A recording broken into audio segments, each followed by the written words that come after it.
Few months ago, I landed my first client, who happened to be the biggest VTuber in the world with over a million subscribers on YouTube. I had no experience, showreel, or social media following. Now, I've created multiple viral videos, generated over a million views, and worked with multiple creators in my niche. So today, I'm gonna share a simple guide that you can follow to go from zero experience to landing your first client and get better results than 99% of editors out there. I am better! But first, what is the biggest mistake new editors make when starting out? You see, more than a year ago, I saved some money and bought a new laptop because I wanted to be him.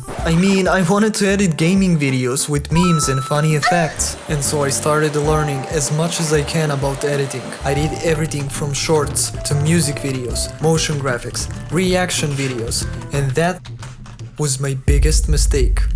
Cause I became an okay editor in all those styles, but I also didn't stand out in any of them. The point being, focus on one niche and become an expert in that niche. But that's only one piece of the puzzle. Now that you identify your niche, it's time to define the perfect client. Make a list of few creators that you would like to work for, and the videos you'll practice on will be from that niche and from those creators. If you don't know where to find creators, you can use a website called Playboard, where you can insert a niche and creators will pop up, and then you can filter them by location, subscriber count, and so on. Now you might be wondering, how can I practice when these creators have already finished videos on their channels? Let's say you want to edit Minecraft videos. You can check if the creator is live streaming to use his VODs as raw footage, or you can maybe repurpose his long-form videos into shorts. If you want to do documentary style videos, you can download the video from YouTube and find assets on Google to recreate parts of the video. Or you can watch tutorials about the specific creator to learn his editing style. But that's only the second piece of the puzzle.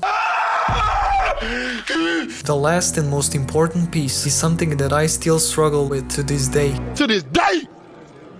Imagine you go to school tomorrow and you don't know what class you have, and the teachers don't know what lessons to teach. That would be weird, right? The reason why school is so organized is because it's all pre-planned in advance. Well, duh. Well, it's the same when you sit down to edit and you have nothing planned and no projects going on, so you try to find some footage, easily get distracted, and before you know it, モカちゃんが教えてくれたいろんな見た目になれるアプリなんだって。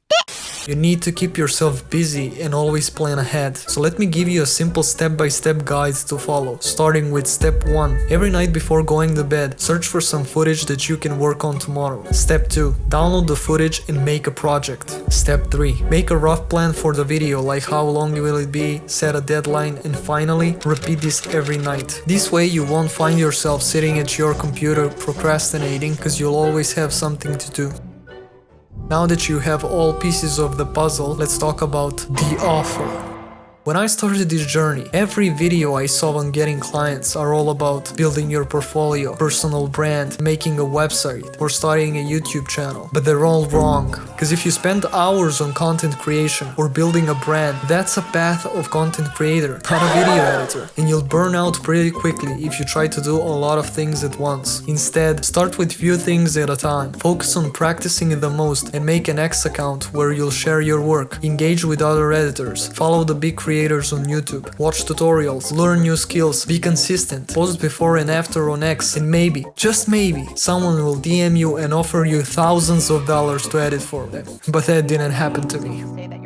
How I landed Ironmouse as my first client is through outreach. So let me tell you the story of how it happened, how you can stand out without prior experience, and what mistakes to avoid when reaching out. I saw that her channel is managed by this man, so there is no point in reaching out to Mouse directly, because she probably gets hundreds of emails from fans, artists, sponsors, and other editors, so it's really hard to stand out. And that's where most people would send a mail and be discouraged if they got ghosted. Instead, I reach out to the manager, and to stand out, I send a 1-minute demo reel and keep my message very short and concise. Don't title the mail "Business Opportunity" or "Hire me, sir." Make it simple, something like "Quick question." It's very subtle and intriguing, and the mail should never start like "Hey man, I know you probably hear this every day, but I'm your biggest fan." That's a huge red flag. Instead, just say something like "Nice to meet you," or "Here's what I wrote." "Hi, I'm sure you get a lot of emails like this, so I'll be quick. My name is and I'm a video editor. I know you manage YouTube channel or Iron Mouse, so I wanted to ask, are you looking for new video editors? I edited 1-minute demo reel from Mouse's recent stream and attached it to this mail. Feel free to message me if you're interested to work with me. You need to provide value, because remember that you don't have experience, portfolio, show reel, social media, so the only leverage that you have is your skill. And that's all it took. One mail with the right approach and to the right person, and after a few messages I was cooking a video for Mouse. After landing a job and working on few projects, then you can leverage that experience into something more. You can build a portfolio, a website, or you can start a YouTube channel and share your journey.